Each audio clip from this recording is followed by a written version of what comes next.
Olá a todos.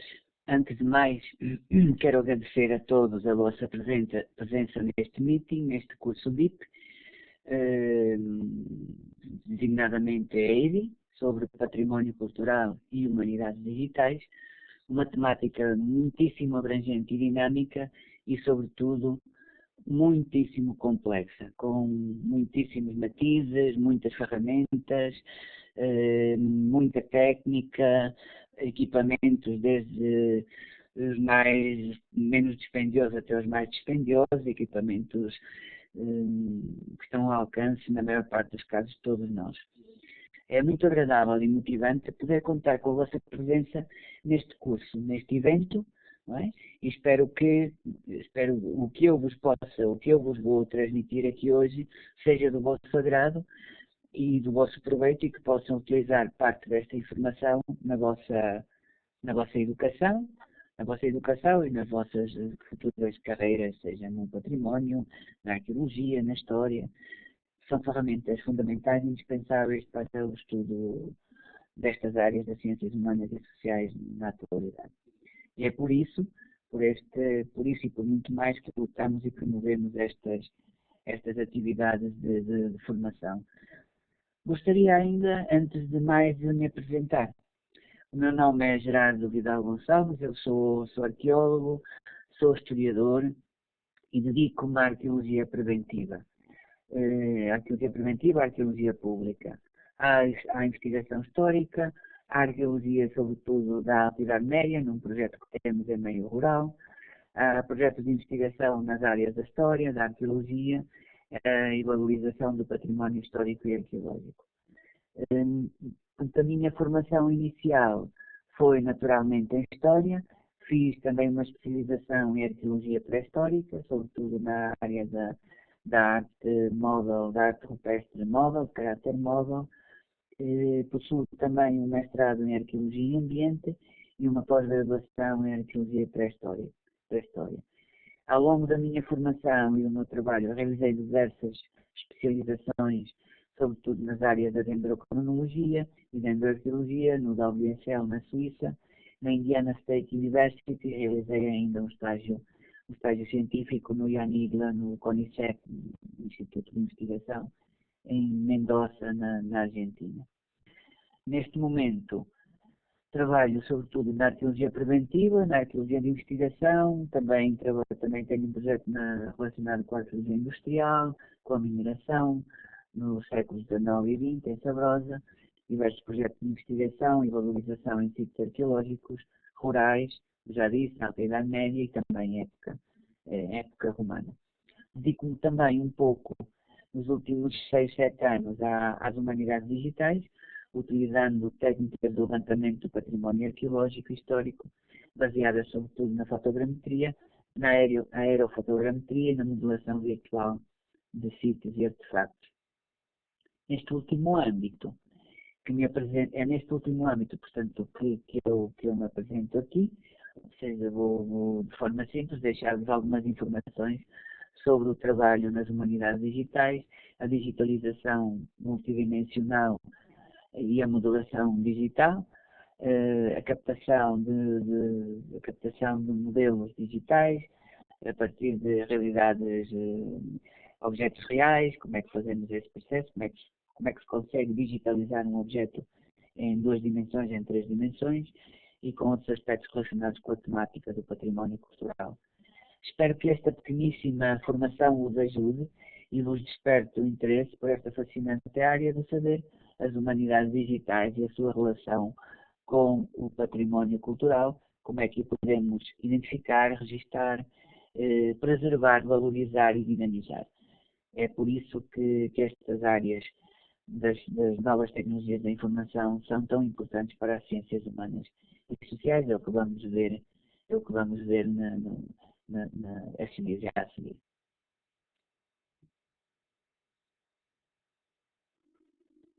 Antes de dar início a este meeting, o qual será complementado com uma aula prática a realizar em Cáceres, Espanha, brevemente, gostaria de vos elucidar sobre os tópicos que vamos abordar a seguir neste meeting, neste vídeo, nesta formação, nesta pequena formação.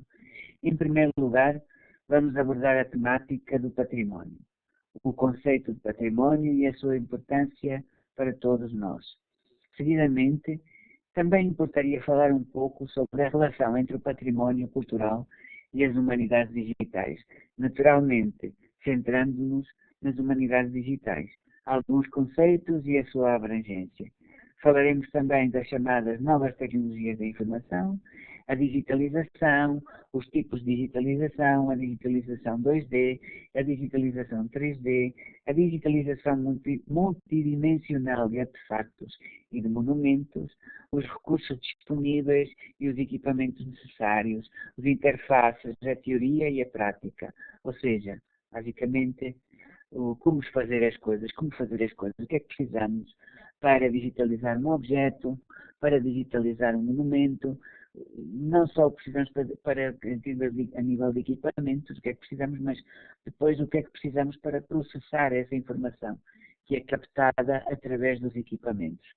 Este processamento de informação é variadíssimo, há um sem fim de possibilidades, softwares, muitos deles, a maior parte são softwares gratuitos. No entanto,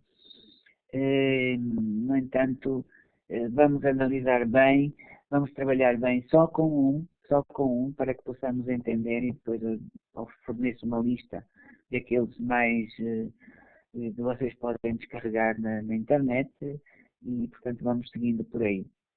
Também falaremos um pouco sobre a modelação digital, um pouco mais complexo e bastante mais complexo, porque requer a utilização aprofundada de um software, neste caso vamos ver o Blender, mas há outros, e vamos ver uma parte muito importante, pois no fim, que tem a ver com o que é que vamos fazer com estes dados.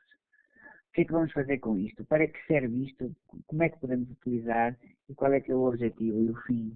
E o fim último não é só digitalizar por digitalizar, como se fosse um desporto, como se fosse um hobby, mas é assim, digitalizar com um objetivo, com uma função que evidentemente essa função terá a ver com a sociedade. Ou seja, temos que fazer coisas em prol da sociedade, em prol do mundo rural, levar o conhecimento às pessoas, ao comum dos mortais, digamos, através de uma linguagem simples, uma linguagem dinâmica, uma linguagem moderna, que é o que falta muito neste novo mundo tecnológico. Portanto, é isso que vamos tentar trabalhar aqui hoje, e vamos ver, utilizar todas estas ferramentas e que vocês consigam e compreendam mais ou menos como é que isto funciona e quais é que são as possibilidades que tudo isto oferece.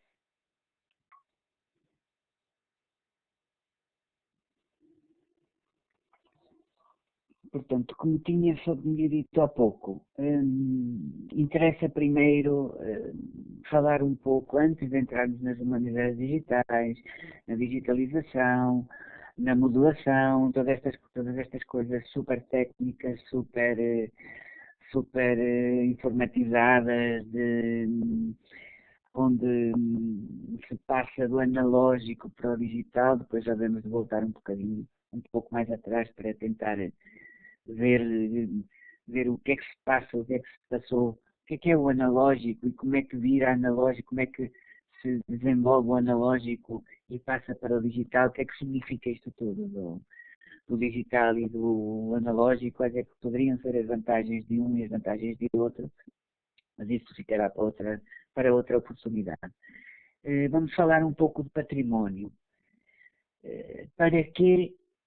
Porquê e para que o património? O que é o património cultural?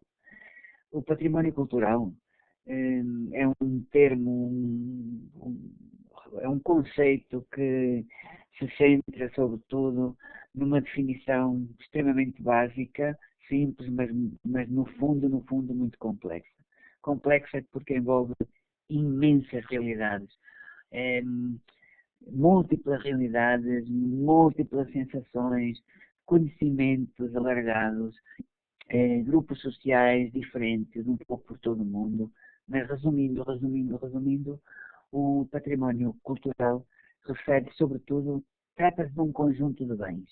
Um conjunto de bens, de práticas sociais, práticas artesanais, conhecimentos e tradições, os quais têm um valor cultural significativo para um grupo. O que é que isso significa? Tem um peso, um peso de um legado histórico, de um legado ancestral para um determinado grupo, uma comunidade ou inclusivamente um próprio país. Esses elementos todos, esse conjunto de bens, esses elementos podem ser transmitidos e são transmitidos de geração em geração e são considerados importantes para promover e preservar a identidade cultural e histórica de um povo, de uma sociedade, de um conjunto de pessoas, de uma pessoa, inclusivamente, uma única pessoa. Quer dizer que é um conceito bastante abrangente. É simples, mas é abrangente.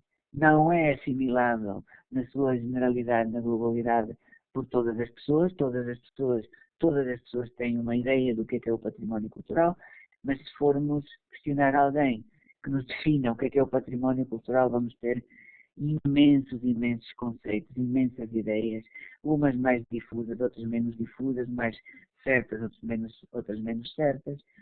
Portanto, trata-se de um conceito bastante complexo e que difere de sociedade para sociedade, a nível teórico.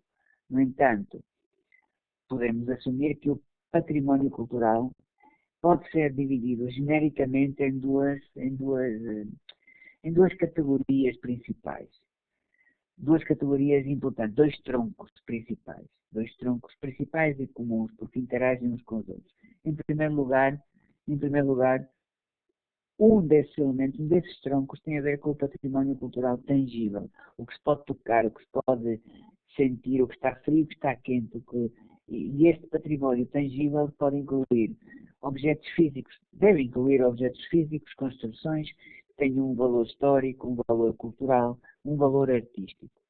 O outro tronco, bastante importante e que é relativamente recente, digamos, estamos a falar de finais dos anos 80, década de 80, começam a haver as primeiras iniciativas de valorização deste património intangível, refere-se sobretudo a uma parte que não é palpável, que não é física, pode não ser física, que são as práticas, as representações, as expressões artísticas, os conhecimentos, as habilidades que as comunidades e que os grupos, e em alguns casos indivíduos, reconhecem como parte do seu património cultural. O artesanato, os tesouros humanos vivos da Unesco, classificados, as procissões, as festas, as romarias, os tecidos, as roupas tradicionais, portanto, tudo o que tem a ver, as cantigas, as músicas tradicionais, os provérbios, as poesias tradicionais, portanto, tudo o que tem a ver com esta componente não tangível, seja intangível. Depois, gostaria ainda falar um pouco sobre porque é que é isto importante, porque é que é importante o património cultural, o que é que tem de tão especial o património cultural, quais é que são os pilares fundamentais deste património cultural. Em primeiro lugar, a identidade e a continuidade. Ou seja, o património cultural ajuda, de certa forma, a manter a identidade cultural de uma comunidade, promovendo, no geral, o sentido, ou seja, o sentido dessa comunidade com o passado, ou seja, a relação desta comunidade com o passado. Parece não ser tão relevante, mas tem um peso muito significativo, sobretudo nas comunidades rurais. Esta ligação ao passado que se mantém viva através das tradições e de alguns monumentos que remetem para um passado bastante longínquo e que fazem coesa essa comunidade. Depois, outro dos aspectos importantes tem a ver com a diversidade cultural. Ou seja, esta questão do património cultural contribui para a diversidade cultural global, promove em certo sentido, a compreensão e o respeito entre as diferentes culturas. É importante entender que que ao longo dos séculos, ao longo dos anos, diversas culturas congregaram-se e articularam-se para criar ou para gerar diversos elementos que hoje em dia são património da comunidade existente hoje em dia. Se formos, por exemplo, falar um pouco sobre, vamos supor aqui, dar um exemplo, a importância dos árabes na Península Ibérica. Sem a introdução do mundo árabe islâmico na Península Ibérica e no resto do mundo, por consequência, não teríamos a numeração que temos hoje em dia. Continuaríamos a utilizar, em parte, a numeração romana. Muito mais complexa, deficitária. A numeração árabe é muito mais, digamos, muito mais intensa, muito mais pormenorizada, facilita imenso a compreensão. Isto é só um exemplo desta diversidade cultural que contribui para a promoção e a compreensão e o respeito entre as diferentes culturas. Depois, outro dos pilares fundamentais tem a ver, tem a ver com a educação e a consciencialização. Ou seja, este património cultural serve como recurso educacional, ajudando a ensinar a história e a cultura para as gerações futuras, o que não é fácil hoje em dia. Com estas questões das novas tecnologias, a adaptação das novas tecnologias aos discursos pedagógicos, não é fácil ainda levar esta ideia do património centrada na educação e na consciencialização de porque é que isto é importante. Depois, outros aspectos fundamentais têm a ver com o turismo e a economia. O património pode ser, o património é um motor para o turismo cultural e, consequentemente, para o desenvolvimento económico e social de uma determinada região, sobretudo em regiões do interior. Organizações, neste caso, organizações como a Unesco, por esse mesmo aspecto, desempenham um papel crucial na proteção e promoção do património cultural, através de o que se chama as listas do património mundial, que identificam e protegem locais de importância cultural e natural global, porque o património cultural também tem outra parte, que tem a ver com o património natural global, que não pode deixar de ser tomado em consideração, porque nós vivemos no mundo ambiental, no mundo global, no mundo dos ecossistemas, no mundo da natureza, sobretudo, como já disse, em meio rural. Por isso é que a conservação do património cultural envolve esforços para preservar tanto os bens tangíveis quanto as práticas intangíveis, já falamos atrás, garantindo, em parte, para que possam ser apreciados e valorizados pelas gerações futuras. Portanto, isto é só para dar aqui uma breve ideia sobre o conceito. Havia muito mais para dizer, mas vamos ficar por aqui. Logo mais à frente voltamos a retomar estas partes, estas temáticas, num cômputo mais síntese, mais geral.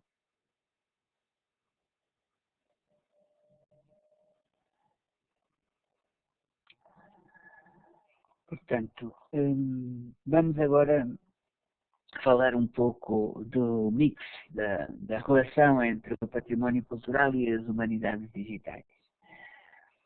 Para quem não está muito por dentro do assunto, as humanidades digitais são, no essencial, um campo de estudo interdisciplinar que integra métodos, ferramentas digitais com a pesquisa e o ensino das humanidades. Esse campo abrange uma ampla gama de práticas, desde a digitalização e preservação de textos e artefactos históricos, até o uso de técnicas de informática avançadas para a análise desses dados culturais. A interseção entre o património cultural e as humanidades digitais abre um vasto campo de possibilidades para a preservação, para o estudo, para a valorização e a promoção dos bens patrimoniais, dos bens culturais. As humanidades digitais aplicam técnicas e ferramentas digitais baseadas em linguagem máquina, zeros e uns, não analógicas, para melhorar a forma como o património cultural não só é documentado, analisado, mas também compartilhado, preservado, valorizado e promovido. Temos alguns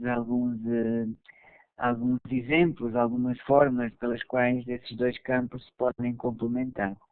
Digamos que há uma parte importantíssima que tem a ver com a digitalização e a documentação, ou seja, a digitalização de arquivos e documentos, a digitalização de textos e manuscritos, utilizando, digamos, um equipamento designado como scanners de alta resolução para digitalizar manuscritos, livros raros e outros documentos.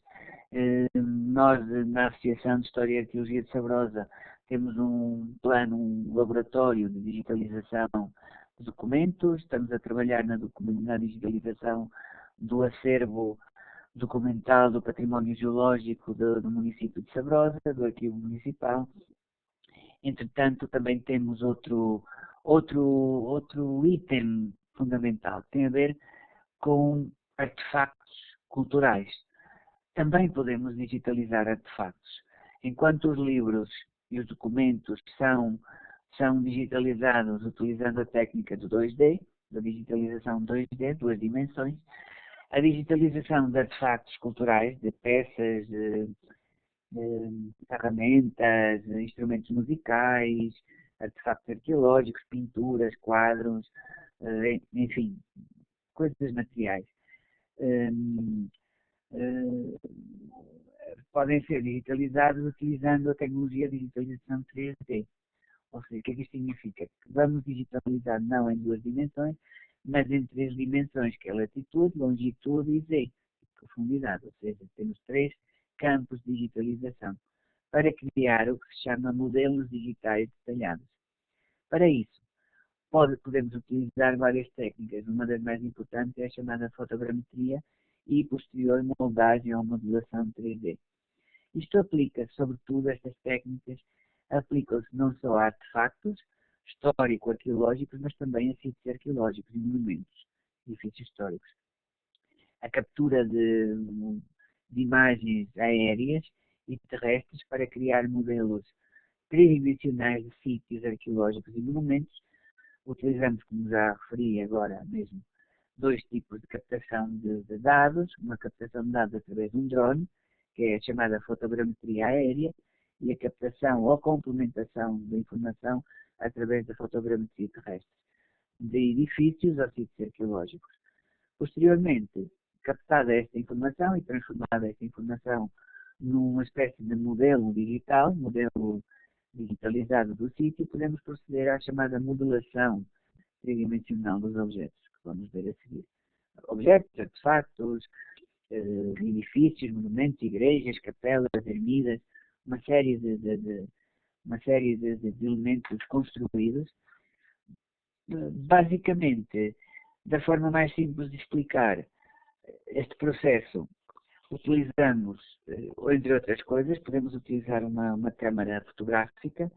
Podemos utilizar uma câmara fotográfica, neste caso é uma reflex, captando imagens em redor do sítio, e essas imagens depois são processadas e transformadas num modelo digital. Também podemos utilizar um telefone.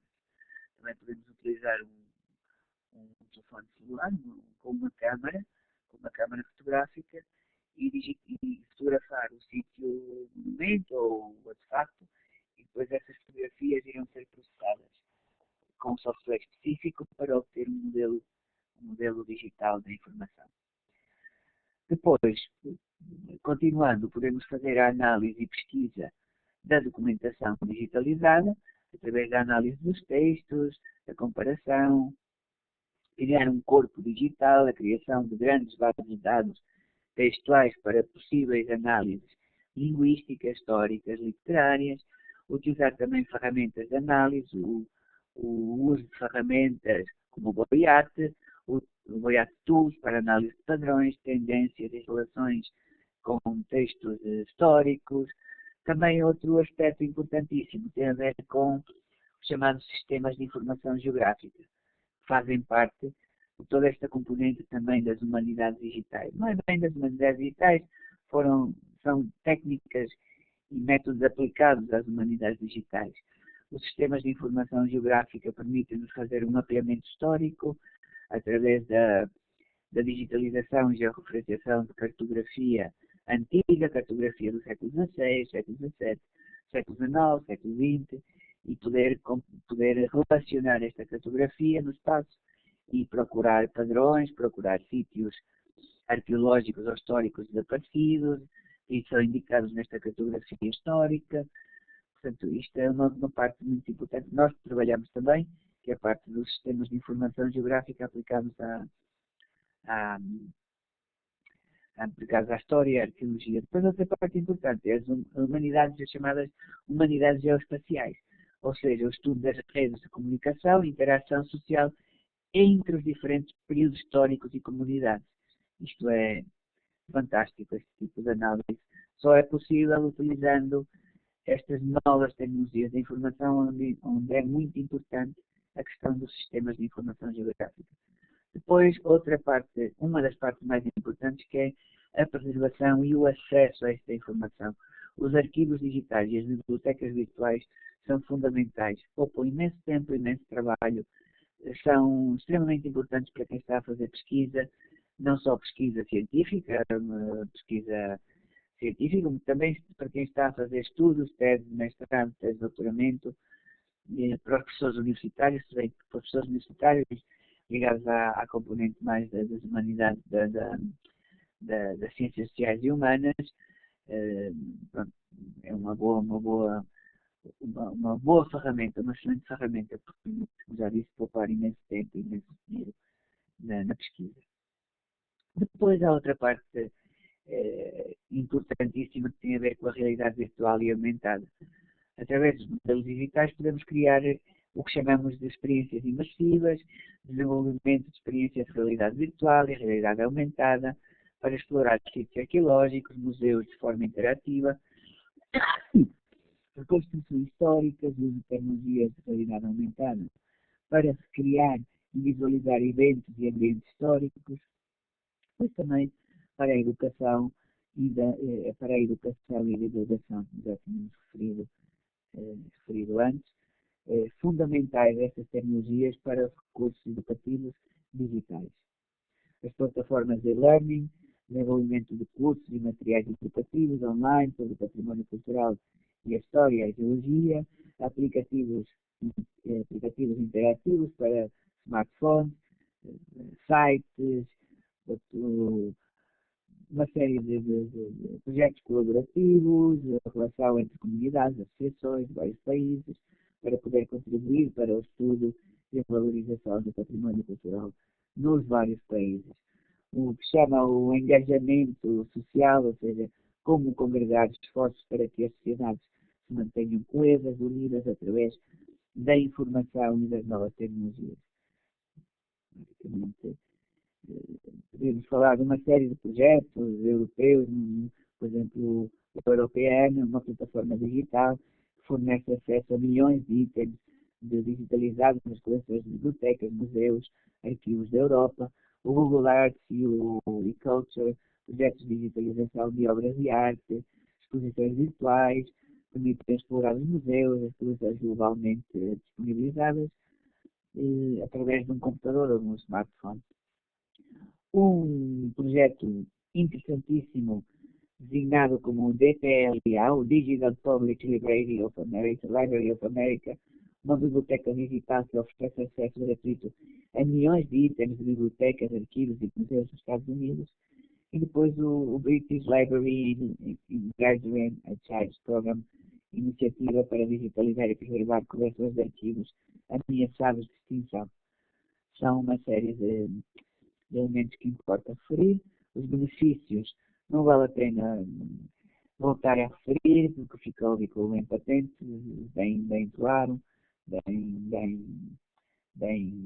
perceptível. Relativamente aos desafios, ao que chamamos de desafios ou problemáticas das humanidades digitais e do património cultural, tem a ver sobretudo com o financiamento. A escassez de financiamento para este tipo de projetos é assustadora. É necessário realizar investimentos contínuos em novas tecnologias e a manutenção de arquivos digitais, para assim possibilitar que todo este património chegue à comunidade. À comunidade e vá acrescentando informação para tornar o mundo um lugar melhor, mais compreensível e mais simples para a globalidade das pessoas. Não é fácil chegar às pessoas, sobretudo em meios rurais. É necessário promover um discurso pedagógico baseado essencialmente sobre os recursos digitais e patrimoniais, mas é preciso, digamos, pôr as mãos na massa e deixar um pouco o mundo académico restrito e transformar toda esta informação académica, que eu diria que mais de 98% dos casos nunca chega ao grande público de uma forma legível, inteligível, mas é preciso alterar essa situação. Os discursos académicos são bons, são interessantes para os pares, mas depois não chegam ao comum dos mortais, não chegam às pessoas que pagam os impostos, não chegam às pessoas que contribuem para esse conhecimento, e é necessário alterar e transformar essa,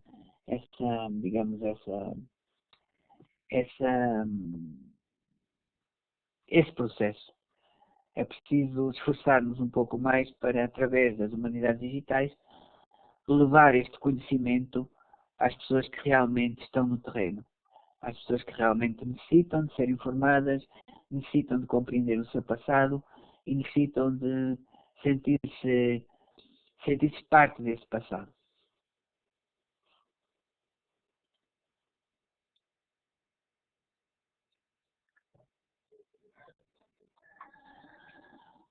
Dando continuidade ao nosso meeting, ao nosso curso, vou falar-vos agora sobre uma temática designada como novas tecnologias da informação.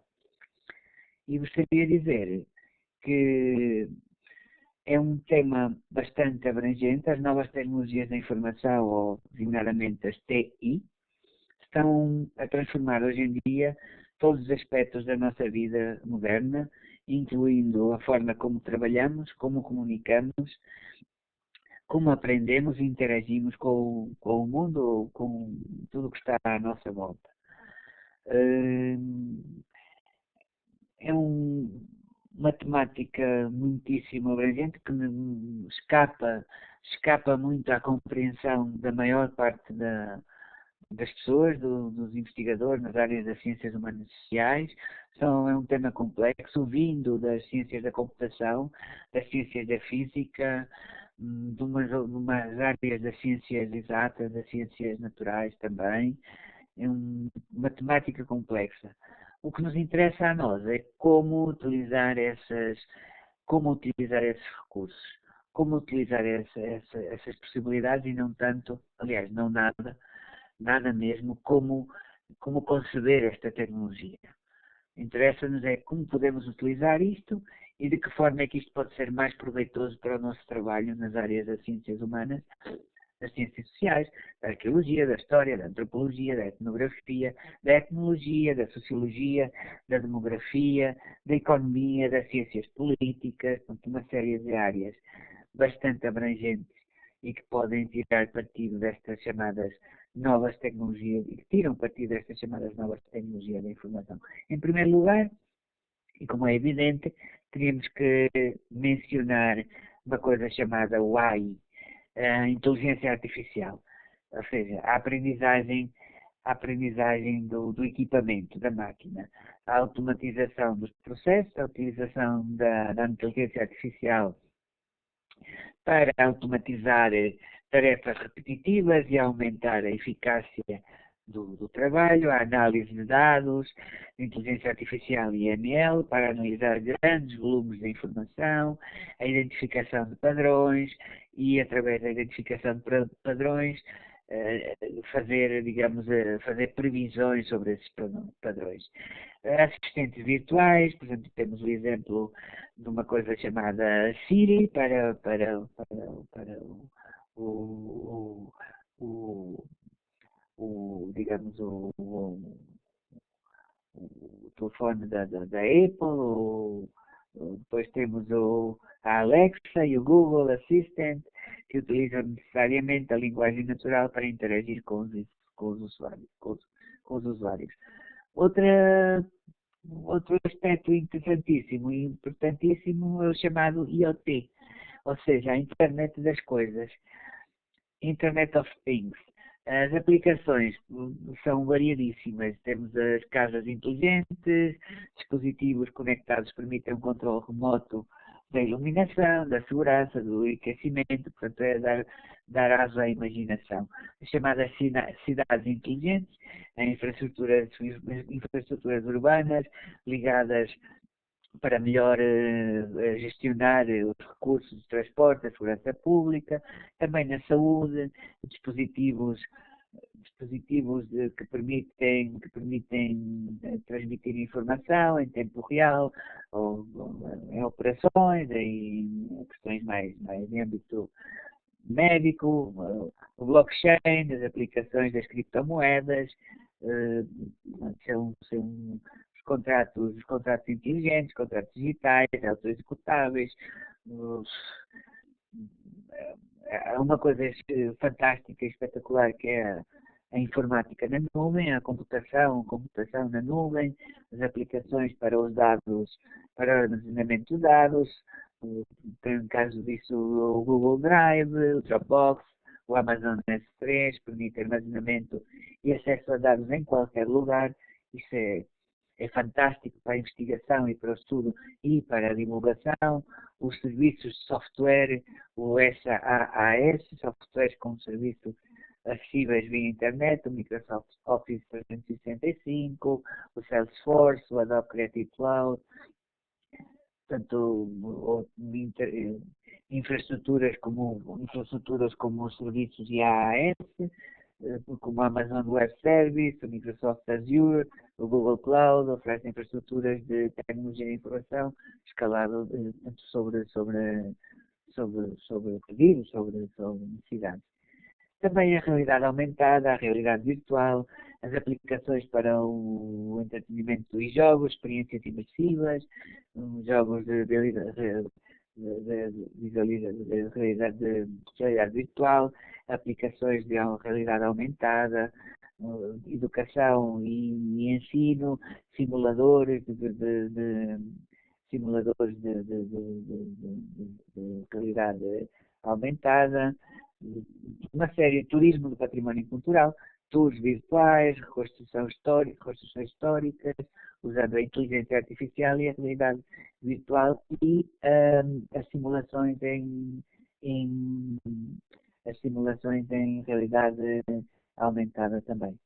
Depois, o Big Data e a análise de dados, que tem aplicações fantásticas e importantíssimas para os negócios, a análise de grandes volumes de dados para o insight do mercado, para produtos, optimização de operações, para a saúde, já falámos, marketing, sugestões avançadas para clientes, as fantásticas redes 5G para a comunicação mais rápida, internet ultra rápidas e, sobretudo, ligadas ao que já falamos, que é o IoT, a internet das coisas, é preciso internet super rápida também. A telemedicina, os veículos autónomos, os carros autónomos, não é? A cibersegurança, aplicações, proteção de dados, ferramentas de criptografia, segurança de redes, detecção, uma série de soluções que só são possíveis com estas novas tecnologias da informação. Outra temática importantíssima e difícil de compreensão, que é a computação chamada computação informática quântica, sobretudo para realizar pesquisas científicas, para a resolução de problemas ultra complexos em químicas, físicas, ciências dos materiais, que sem este tipo Não é possível realizar isto com os chamados computadores clássicos. A criptografia, desenvolvimento de novos métodos de criptografia quântica para a segurança de dados, a optimização de algoritmos, a tecnologia de interface entre o homem e a máquina. Então, sem fim de informações. Por que isto é importante também para nós? Também podemos tirar partido para a nossa área, a valorização do património, o estudo, a divulgação, a preservação, são tudo áreas que estão muito interligadas e que hoje em dia o interface, ou seja, é amigo do utilizador, tanto quanto possível, podemos utilizar a inteligência artificial para realizar, digamos, correções em modelos digitais, fazemos a digitalização de um elemento através de uma máquina fotográfica normal ou de um telemóvel. Essa informação é processada e através da inteligência artificial são corrigidos erros que derivam que têm a ver com deficiências na captação da informação principal, ou seja, das fotografias, neste caso das fotografias, ou dos laser scans, ou dos scans digitais, ou de uma série de erros que surgem durante o momento da captação, podem ser corrigidos através das chamadas novas tecnologias da informação, da inteligência artificial aplicada, neste caso, à digitalização e à modelação digital.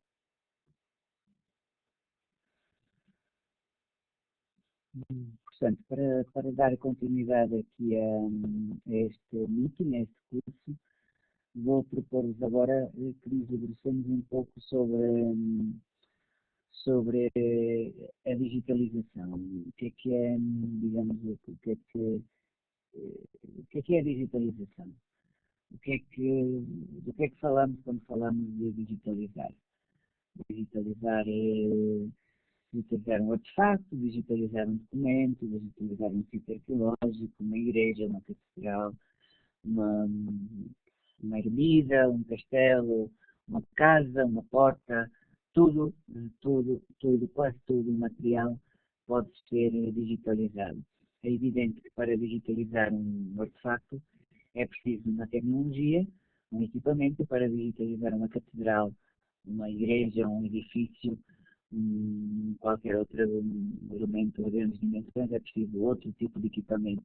Por vezes, equipamento misto, ou seja, podemos utilizar as duas ou três técnicas, ou quatro técnicas, para digitalizar o mesmo edifício, o mesmo monumento, e para digitalizar também um artefacto, podemos utilizar dois equipamentos e duas técnicas diferentes, dois softwares, e depois converter tudo num modelo único.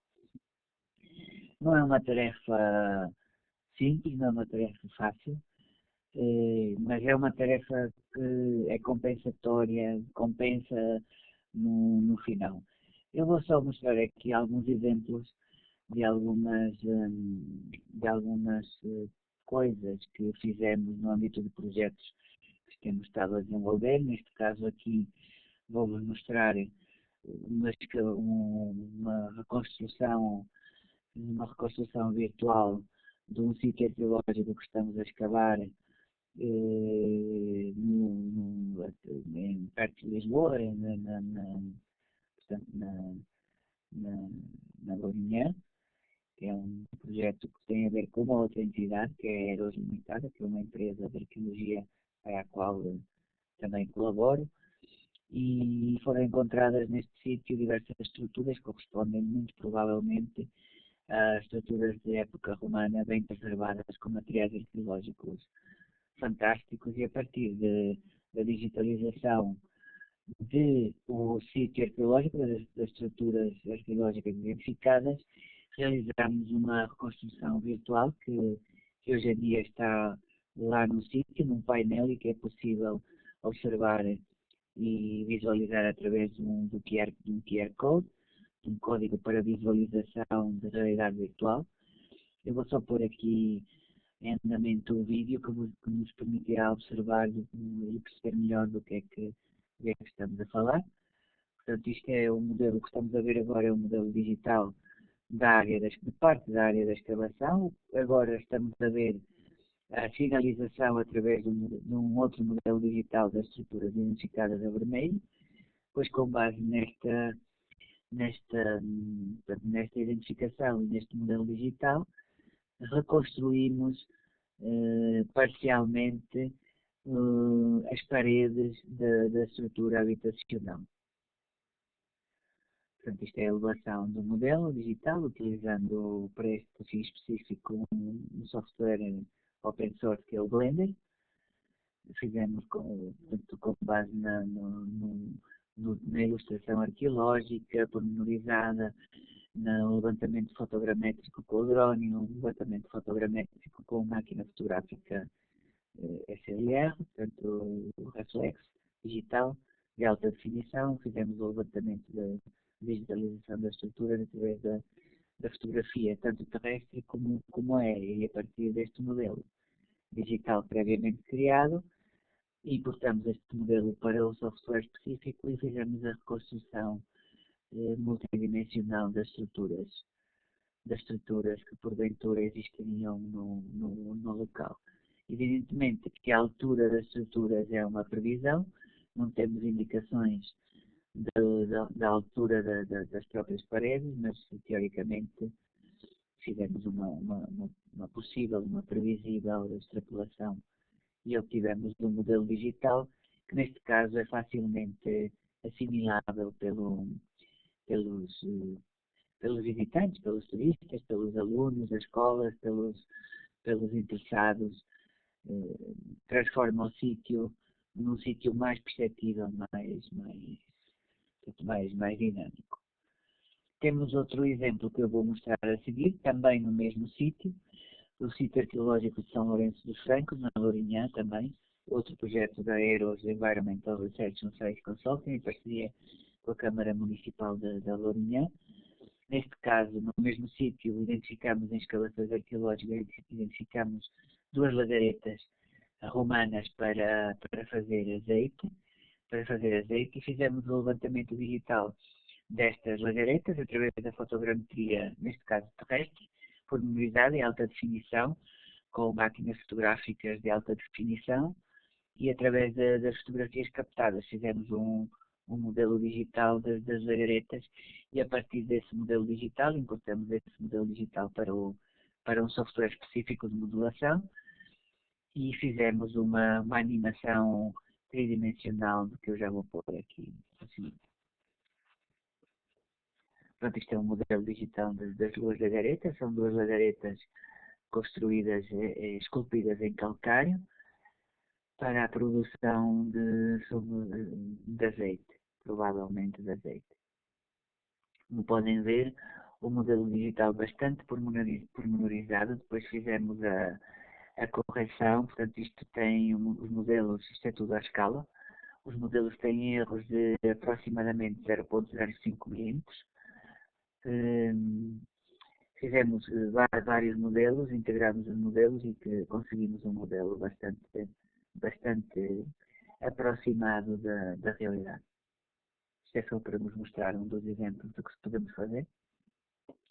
Já na parte do património construído, edificado, também no sítio de São Lourenço dos Francos, fizemos um levantamento multidimensional de uma igreja que está a paredes meias com o sítio arqueológico, é a igreja de São Lourenço dos Francos, e a partir da digitalização dos monumentos da igreja, através do drone e através de a fotogrametria terrestre, recriamos digitalmente, através de um software open source, recriamos a igreja na sua totalidade, por dentro e por fora. Isto é uma igreja do século XVI, é uma igreja que tem duas lápides reaproveitadas da época romana, assinaladas a azul, que já vão ver no modelo digital, na parte posterior da igreja, e vou só pôr aqui a animação a dar, Portanto, isto é uma animação que foi utilizada para o painel, acessível através de um QR Code.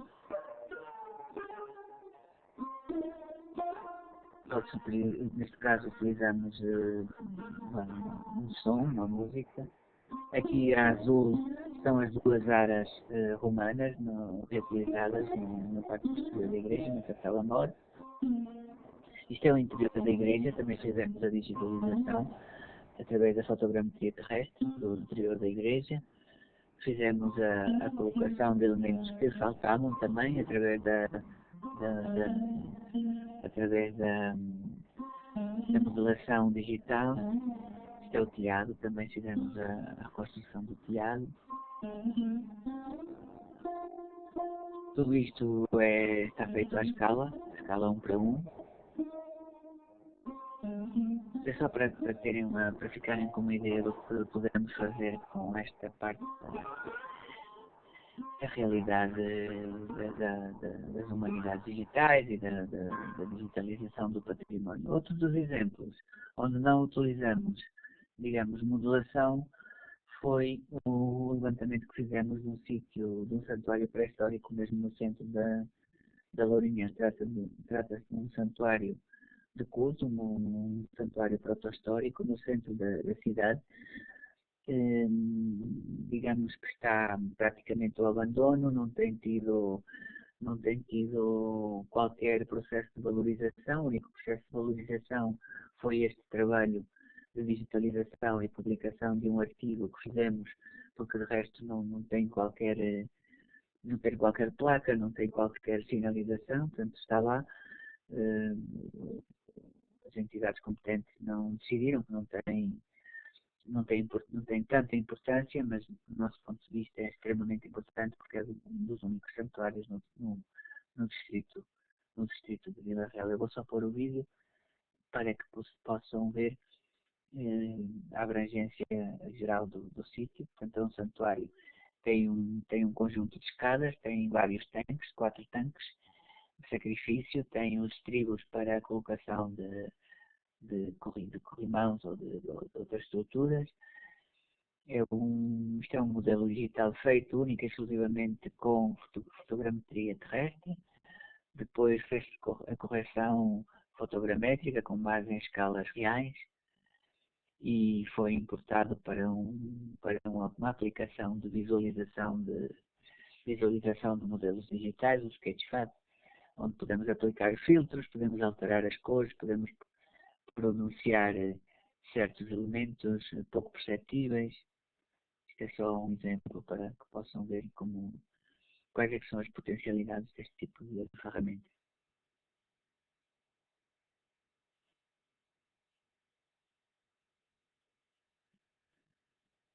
E, por último, para esta fase, para este take do meeting, também vou-vos mostrar que não só estruturas arqueológicas, edifícios, sítios arqueológicos ou peças de grandes dimensões, mas também é possível digitalizar artefactos.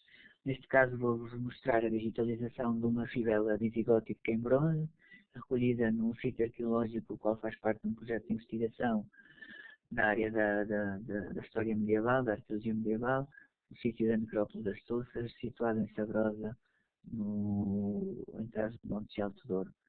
Trata-se de um artefato em bronze, vou pôr aqui o vídeo para que possam observar. É um artefato em bronze, é uma fivela visigótica do século VII e VIII, uma peça espetacular, preservada, encontrada no sítio arqueológico, e coincide naturalmente com as datações de radiocarbono feitas no próprio sítio, num nível de derrubos identificado. Portanto, esta peça foi realizada com a tecnologia do 3D Scan, um scanner que não é um laser scan, é um 3D scan, baseado na obtenção de fotografias, centenas e centenas, milhares de fotografias a partir das quais é criado um modelo digital à escala. Portanto, toda esta digitalização é feita à escala.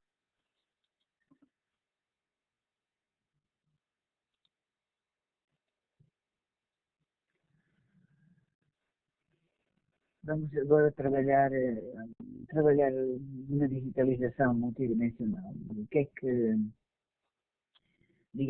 precisamos para proceder a estes projetos, a estas digitalizações, o que é que consiste isto tudo, como é que... Eu vou explicar muito simplesmente, sobretudo direcionado para a parte da fotogrametria, e vamos ver mais à frente algumas técnicas específicas e maneiras de fazer isto. Mas em que é que consiste isto da digitalização multidimensional de estruturas e artefactos e outros elementos? Consiste em recolher fotografias. Estas fotografias, ao contrário do que se possa pensar, quando tiramos uma fotografia, se compreenderem um pouco quais é que são as teorias da óptica, da física e da óptica, na fotografia só existe um ponto focado, um único ponto focado, o resto dos pontos estão ou mais focados ou menos focados, dependendo da distância em relação ao ponto focal. Esta informação de menos focado e mais focado, sobretudo na componente da fotografia digital, é utilizada pelo processo de fotogrametria para colocar pontos, ou que se chama uma cloud, uma nuvem de pontos. Esses pontos estão mais longe ou mais perto do ponto focal, ou seja, consegue-se criar uma espécie de nuvem de pontos multidimensional, e a partir dessa nuvem de pontos multidimensional, a partir de várias fotografias e da análise de várias fotografias sobre o mesmo objeto, essa nuvem de pontos, depois cada 3 pontos são unidos e cria-se um polígono de 3 lados, e vai-se criando, através da conjugação de pontos e polígonos, vai-se criando uma chamada malha de polígonos, ou mesh. Esta malha é a que vai criar depois um tal modelo digital, o tal modelo multidimensional. Para fazer isto, precisamos de equipamentos para captar informação, o que significa que precisamos de máquinas fotográficas ou telemóveis com câmaras fotográficas para captar a informação. Precisamos de ter consciência de que para captar estas fotografias é preciso ter critérios específicos, que já vamos ver em parte a seguir. A outra grande parte vamos ver no trabalho prático de campo, não aqui. Mas aqui vão ficar com uma ideia aproximada do como é que se faz e quais é que são as dicas principais. Para depois, para além do equipamento fotográfico que capta a informação, não é? A informação fotográfica, precisamos de equipamento para processar a informação, nomeadamente computadores de alta ou média potência, com uma boa memória RAM, e depois precisamos de software específico para processamento da informação. E depois precisamos ainda de um sistema de visualização da informação, que pode em parte ser este software de processamento, também às vezes também dá para visualizar a informação, mas há software específico para visualizar esta informação. O equipamento para recolher a informação, para captar a informação que se vai digitalizar, podem ser máquinas fotográficas, digitais, telemóveis com câmara, os chamados scanners 3D, são scanners que tiram imensas fotografias, e depois podemos utilizar também os chamados laser scans, que em vez de fotografias utilizam feixes de laser para captar a distância a que estão os pontos em relação ao sensor. Depois também podemos utilizar um LIDAR, um sistema LIDAR, que é acoplado a drones e outros equipamentos. E depois há outros sistemas dos quais não vou falar aqui. Para equipamentos para processar a informação, precisamos de um bom computador ou de uma workstation, um processador com uma boa memória RAM.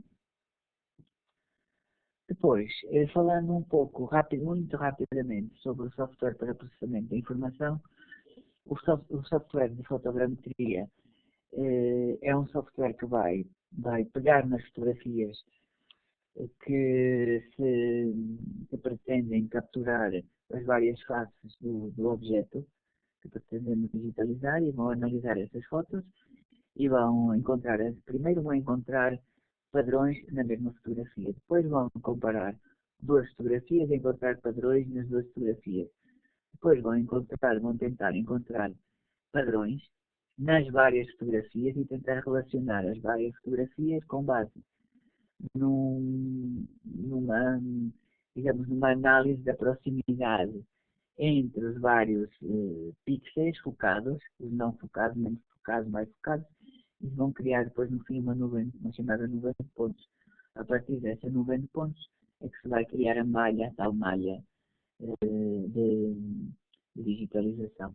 Os softwares mais utilizados, o que eu utilizo é o Agisoft Metashape, mas depois também temos o Pix 4D, o Real Capture, o Autodesk RealCap e o 3ds Refilms, o Mesh-Rooms, que é completamente gratuito, e os Refilms também, e o Micmac, mas há outros, há uma centena de outros softwares gratuitos que podem ser utilizados para estes processamentos da informação.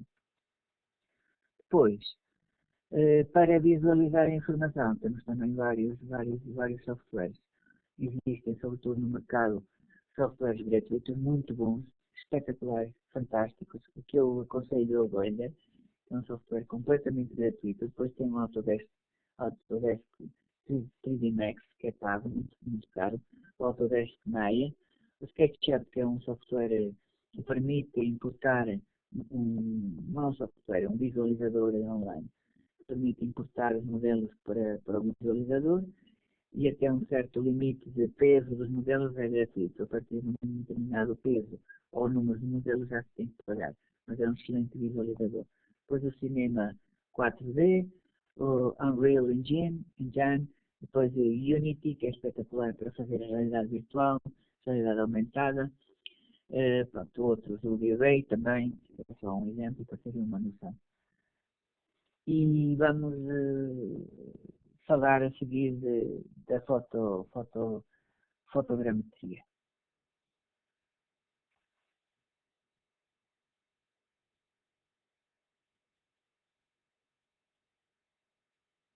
Ora bem, a fotogrametria, o que é a fotogrametria? A fotogrametria, num conceito mais teórico, é uma técnica que utiliza a fotografia para fazer medições precisas e criar representações tridimensionais de objetos ou ambientes. Essa técnica é amplamente utilizada em várias disciplinas, incluindo a topografia, a arqueologia, a engenharia civil, a arquitetura, a conservação e restauro do património. A fotogrametria pode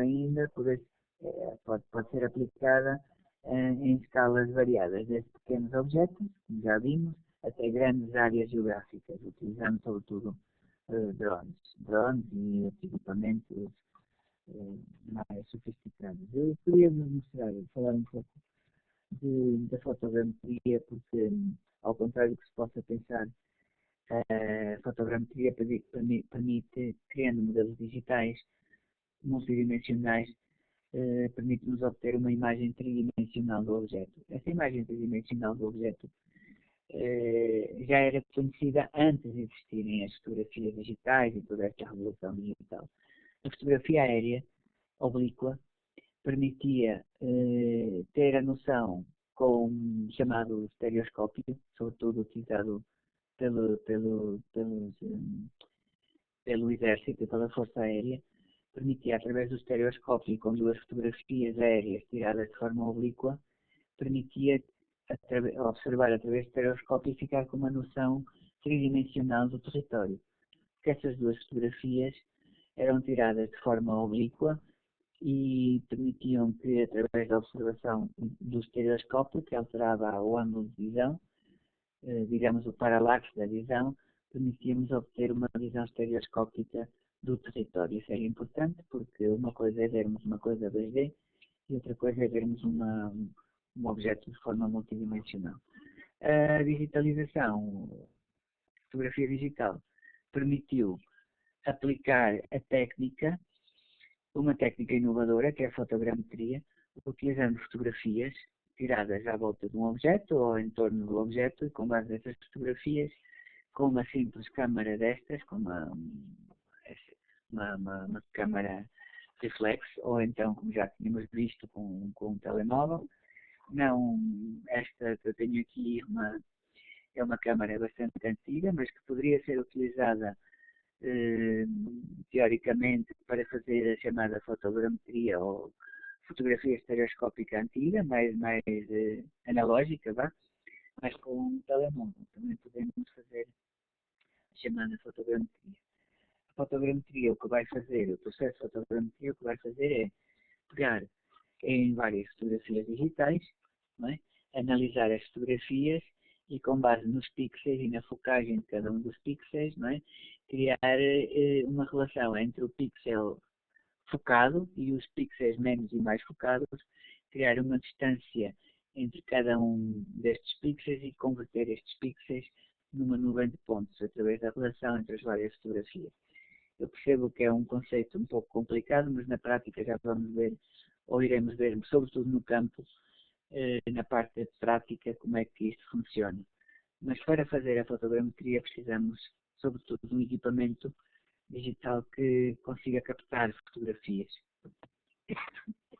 Captar fotografias e boa qualidade, com alta definição, e fotografias que depois tenham uns critérios específicos para ser recolhidas. Portanto, essa parte vamos ver mais na parte do campo, na aula prática. Não temos tempo suficiente para abordar tudo aqui. Aqui só vamos tratar de alguns aspectos mais teóricos. Como eu falei há pouco, o software que utilizamos para tratar essas fotografias, que eu utilizo para tratar as fotografias, é sobretudo um software chamado Agisoft Metashape. É um software profissional de fotogrametria utilizado para o processamento de imagens e criação de modelos 3D. Pode-se obter também os chamados ortomosaicos, modelos digitais de elevação, sobretudo para topografia, e tudo isto a partir da fotografia. O software é amplamente utilizado em várias indústrias, incluindo arqueologia, topografia, conservação do património, engenharia civil e produção de mídia, que é o que também nos interessa a nós. Mídia, isto é, de produtos para a valorização do património. Aqui do lado direito da apresentação tem um exemplo um screenshot do software, como é que funciona. Tem aqui as fotografias que foram retiradas da câmara, depois tem aqui o resultado, digamos, o resultado final do modelo criado a partir das fotografias. Depois tem aqui uma série de elementos e de técnicas e de processos que não vamos ver, porque não teríamos tempo para isto tudo, mas ficam com a ideia e há imensos tutoriais que depois podem explorar para proceder aqui à melhor compreensão disto. Depois vamos tentar dar umas luzes sobre um software que é o Blender, que é um software fantástico, espetacular, dedicado sobretudo não à fotogrametria, mas sim à modelação digital. Ou seja, vamos ver como, criando modelos digitais através da fotogrametria, importamos esses modelos para o Blender, para o software, e no Blender podemos alterar, modificar, acrescentar outros elementos, fazer animações, fazer cortes, fazer desenhos, fazer projeções, enfim, fazer um sem número de atividades que alterem ou tornem mais perceptível o modelo que obtivemos através da fotogrametria e a sua interpretação. Outros equipamentos e métodos. Utilizamos também o LiDAR, que é um equipamento extremamente dispendioso para fazer levantamentos multidimensionais do território. Funciona também para monumentos, mas é mais aplicado ao levantamento de paisagens, de modelos digitais de paisagens. Depois utilizamos o QGIS, que é um software open source fantástico para integrar modelos digitais do terreno, mapas, georreferenciar mapas, vetorizar mapas. Depois há outros elementos, outros métodos que utilizam o 3D Scan, que é um equipamento de custo médio. Depois o Laser Scan, que é extremamente dispendioso, e há outros equipamentos também que podem ser utilizados para fazer o levantamento digital. Então, vamos então à prática. Vamos ver como é que isto tudo se faz de uma forma muito simples, e hoje não vamos ter tempo para ver tudo, mas deixamos a maior parte das coisas para a parte prática, para o dia prático.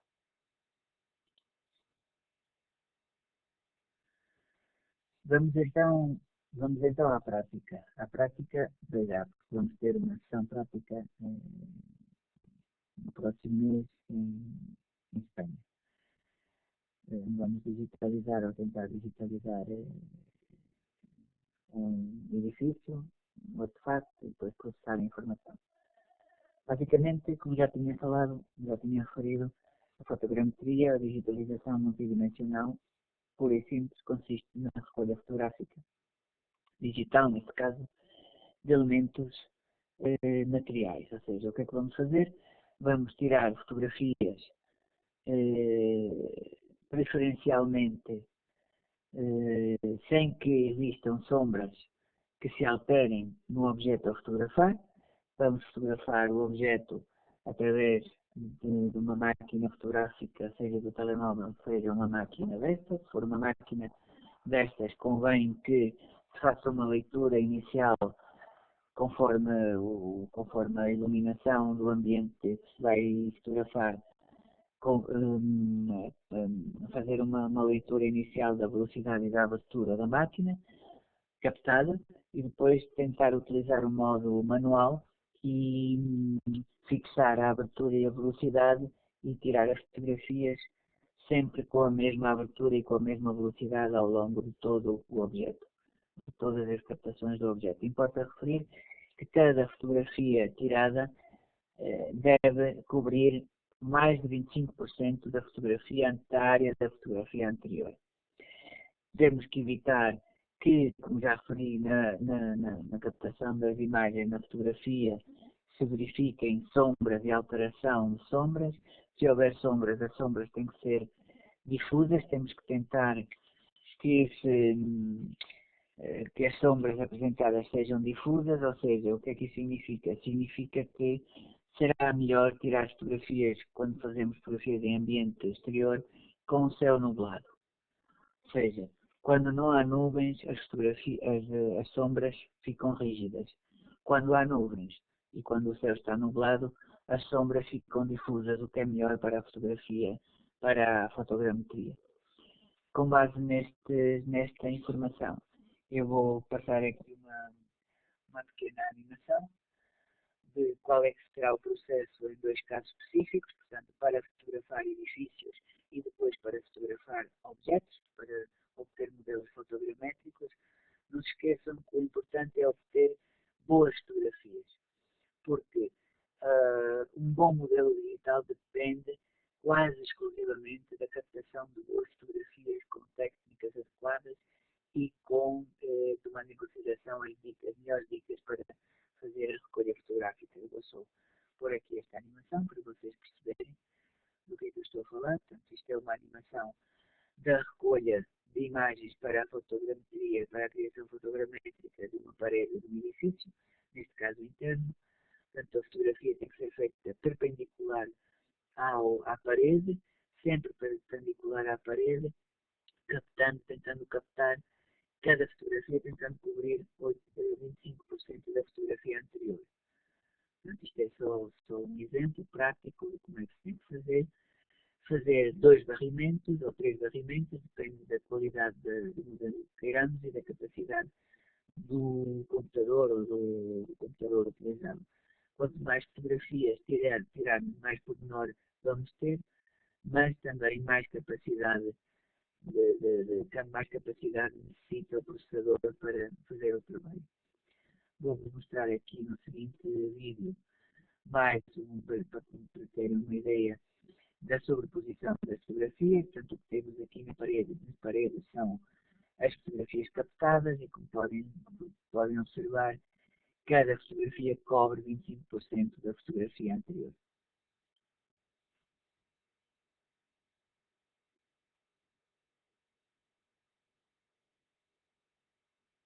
É aqui o senhor com a máquina fotográfica fazendo a captação das imagens, tudo digital.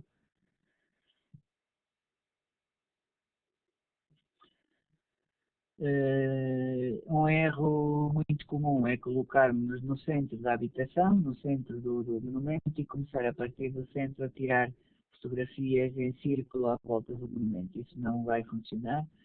Convém fazer assim, convém fazer sequências fotográficas perpendiculares ao monumento, movermos à volta das paredes do monumento e sempre tirar fotografias perpendiculares ao sítio, às paredes. Outra coisa distinta e diferente é quando queremos digitalizar artefactos arqueológicos, ou históricos, ou quadros, ou peças, seja o que for, instrumentos musicais, seja o que for. Em princípio, um instrumento musical, o artefacto, a pintura, seja o que for, tem que estar estático, não pode haver luzes que se movimentam ou sombras que se movimentam através do artefacto, o artefacto não pode ter brilho, porque se tiver brilho reflete de forma diferente em cada posição que nós vamos percorrer, e ao contrário de quando digitalizamos um edifício ou um monumento, neste caso, eu vou mostrar aqui a animação, neste caso a digitalização é feita, a fotografia é feita em redor do monumento, por cima, por baixo se for possível. Vou aqui mostrar o processo, portanto seria assim. Teríamos de nos deslocar com a câmara fotográfica a uma distância bem próxima do monumento, sem utilizar zooms, nem zooms ópticos, nem zooms digitais, deixar o zoom no máximo possível, e fotografar o artefacto à volta, por todos os lados, várias vezes, por cima e por baixo, de forma circular.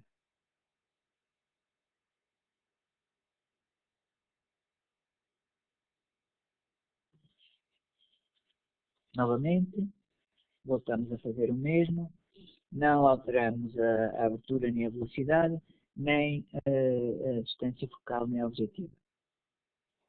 Todas as fotografias têm que ter a mesma distância focal, a mesma objetiva. Portanto, isto é basicamente as linhas mestras de como é que podemos fazer a captação de imagens para depois processar a informação através dos já vistos softwares de fotogrametria e modelação digital.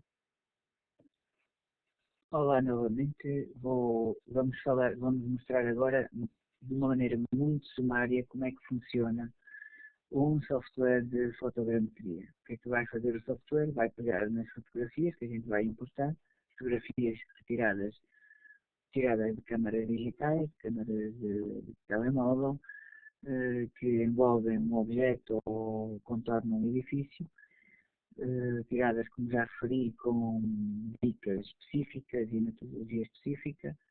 Depois iremos ver mais à frente na parte prática do curso.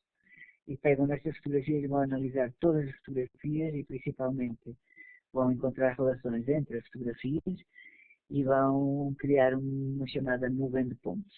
Esta nuvem de pontos, depois cada ponto vai ser analisado na sua profundidade, no seu fator cromático, de cor, cada pixel, digamos, e depois vai ser criado um polígono entre cada 3 pontos.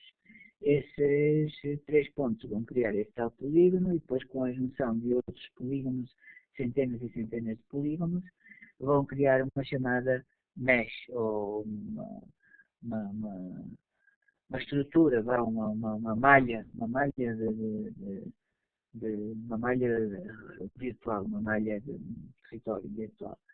Essa malha depois vai ser mais à frente preenchida com cor, tirada das texturas das fotografias, da condição das fotografias, e vai criar um modelo digital deste objeto. Eu vou só aqui mostrar-vos como é que isso funciona. Portanto, eu vou criar um projeto novo no Metashape, no Agisoft Metashape.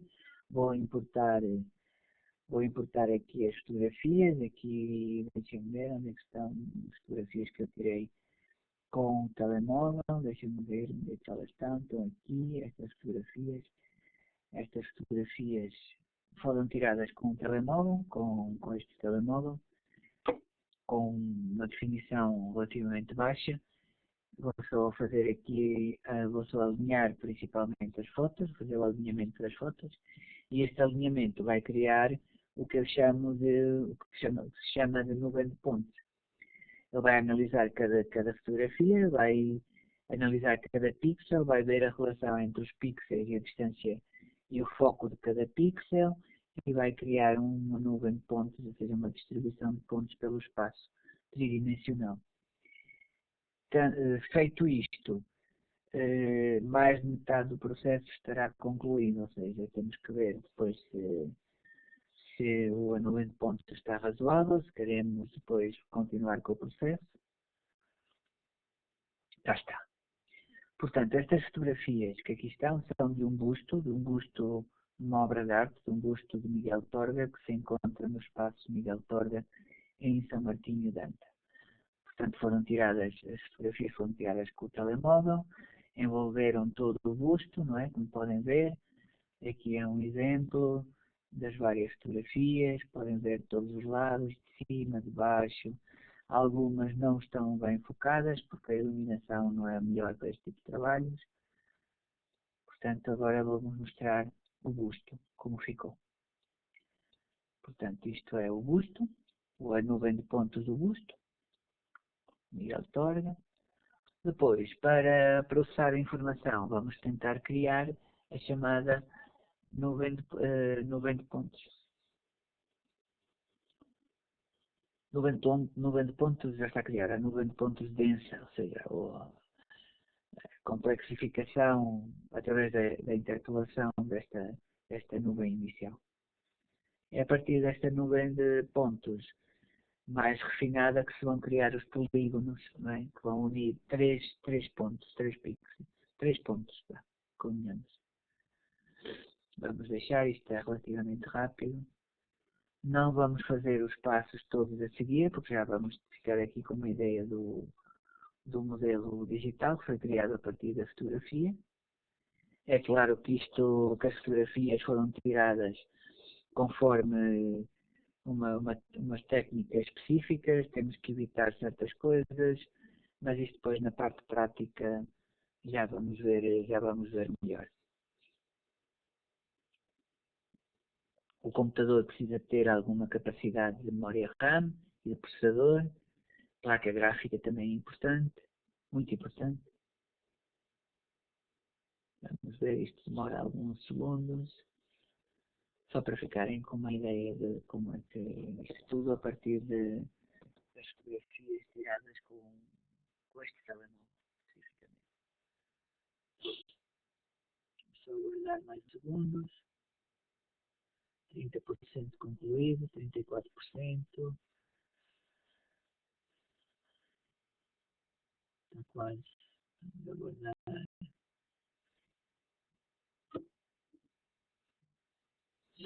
Mais um segundo. 56, 62%, 70%.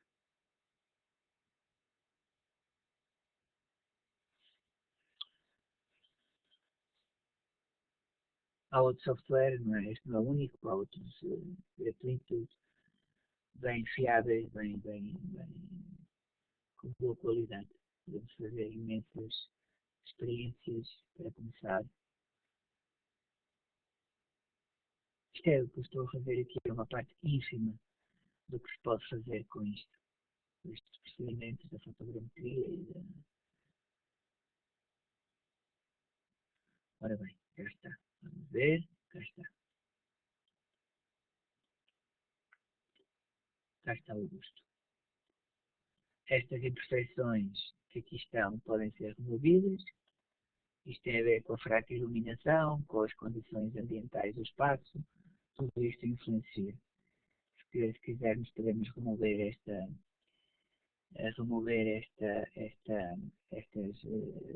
elementos a mais. Removemos estes, removemos tudo que não interessa. Vamos limpando, cuidado com limpar demasiado. Não podemos limpar demasiado, senão... Ok, podemos mexer, dar a volta, ver do outro lado o que é que falta limpar. Vamos ver aqui assim, que é mais complicado, aqui assim, mas consegue-se na mesma. Vamos remover isto, sim. Ok. Remover esta parte. depois com mais calma já se consegue fazer. Podemos orientar a peça, orientar a peça, não é? Fazer a rotação da peça para obter uma rotação mais eficiente, mas agora não vamos perder muito tempo com isso. Pronto, fica aqui só uma ideia. Claro que tem umas imperfeições também, a captação de imagens e a iluminação do sítio não é melhor. Também a imagem a peça tem um certo brilho. Quando há muitos brilhos, dificulta depois a captação da eficiência da fotografia, portanto, tentamos sempre captar imagens que não tenham brilho, que não reluzam, que não sejam. E basicamente esta é a parte que eu queria mostrar agora. Depois iremos falar um pouco sobre o Blender e como importar estes modelos para o Blender e fazer modelação. O Blender,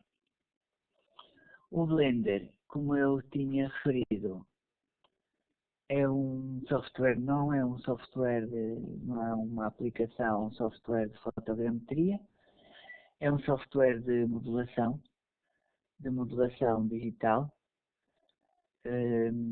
com base para o qual podemos importar os nossos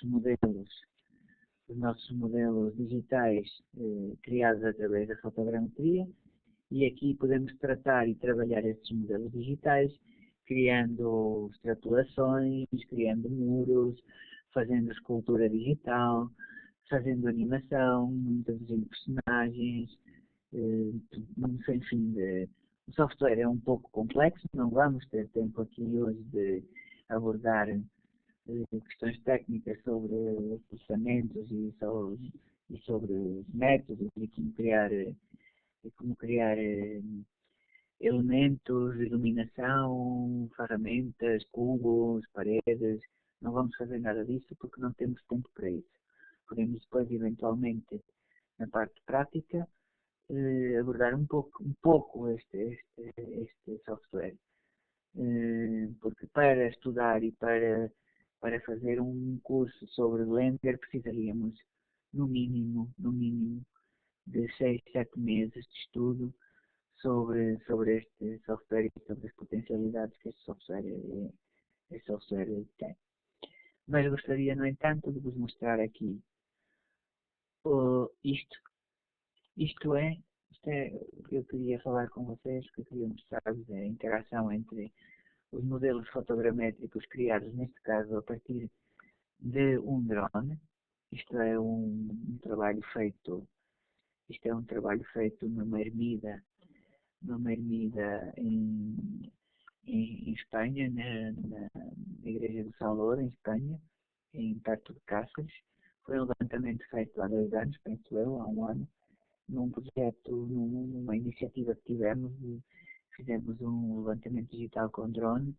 Este aqui é um modelo reduzido, tivemos que reduzir para poder articular aqui com a apresentação. Este é o modelo de uma igreja, que depois utilizamos este modelo, fizemos digitalização com drones, mas depois também fizemos digitalização no interior da igreja, digitalização terrestre, com fotografia digital, em SRL, e depois fotografia de alguns dos pormenores, como por exemplo este arco, portanto alguns pormenores exteriores para complementar depois o modelo digital da ermida, que é fantástica. Ainda podemos observar aqui várias alterações que depois podem ser reconstruídas no software de modelação, neste software de modelação ou noutro, reconstruções posteriores da fase principal, aqui a fase inicial, o acrescento da capela mor, as alterações aqui na parte do telhado, esta porta que não coincide com esta porta aqui, que é uma porta já posterior, muito posterior, não coincide com a época de construção da ermida, provavelmente entre o século XII e o século XIV, entretanto com alguns indícios de elementos anteriores. muito anteriores. Portanto, isto é só para vos mostrar. Isto é um modelo digital, obtido através da fotogrametria aérea. Não vos vou mostrar a fotogrametria terrestre, interior, porque não temos tempo, mas a partir de uma e outra criamos uma espécie de modelo, uma espécie de modelo digital, já no Blender, com modelação, com inclusão de alguns elementos característicos que já vamos ver. Portanto, eu vou aqui desligar este layer, para já vou mantê-lo, e agora vou desligar. E agora vou fazer aqui a alteração da iluminação e vou acrescentando os elementos que foram digitalizados previamente e modelados aqui no Blender. Aqui temos a parte posterior da capela mor reconstruída, aqui assim, com base no modelo fotogramétrico. Isto tudo está à escala, porque o modelo fotogramétrico feito com drones é um modelo à escala 1, já referenciado. Esta é a base que fizemos posteriormente. Aqui temos as estruturas do telhado.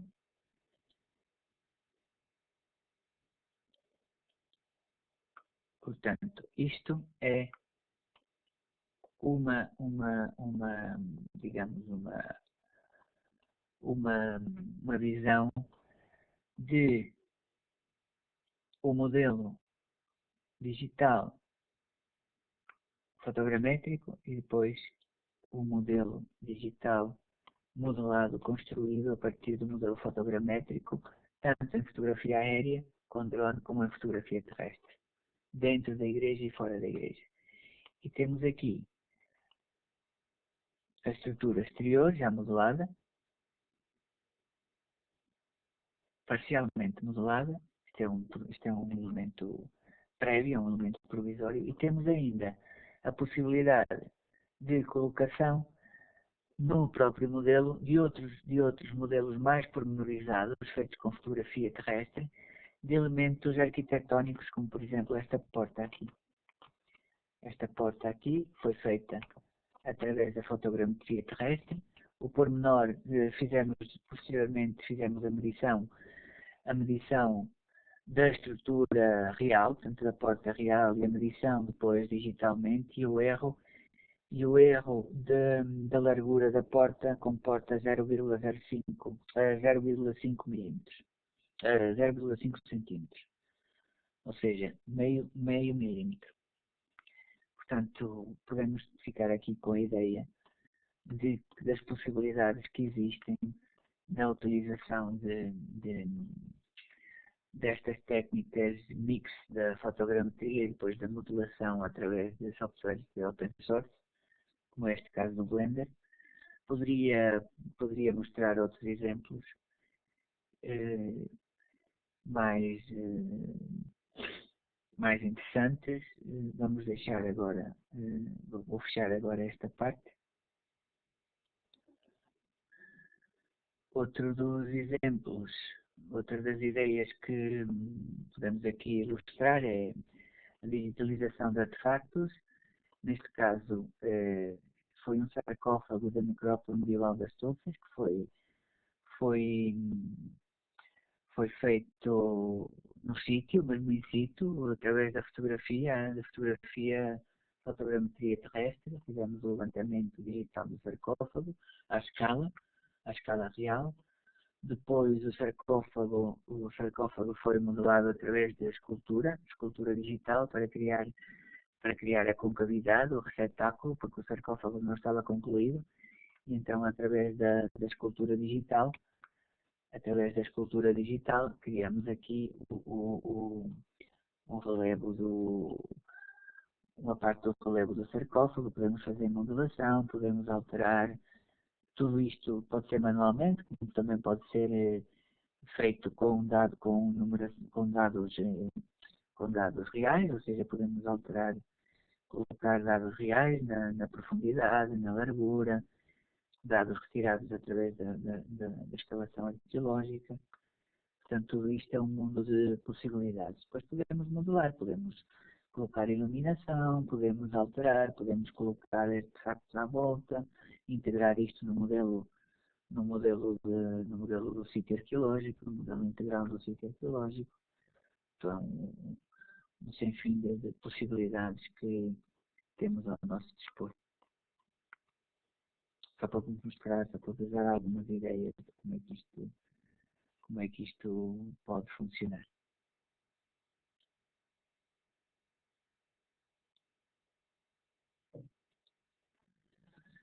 Bem, espero que tenham gostado. Espero que tenham gostado desta pequeníssima aula, deste pequeníssimo meeting.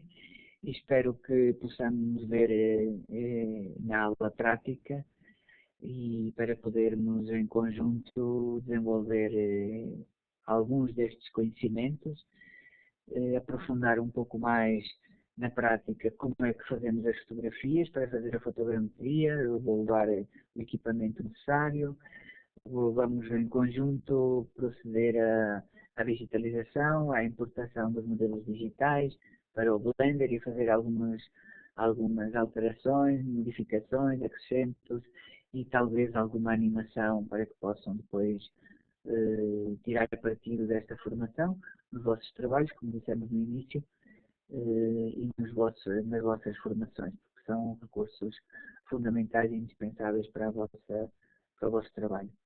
Muito obrigado por terem assistido e vemo-nos muito em breve. Bom trabalho.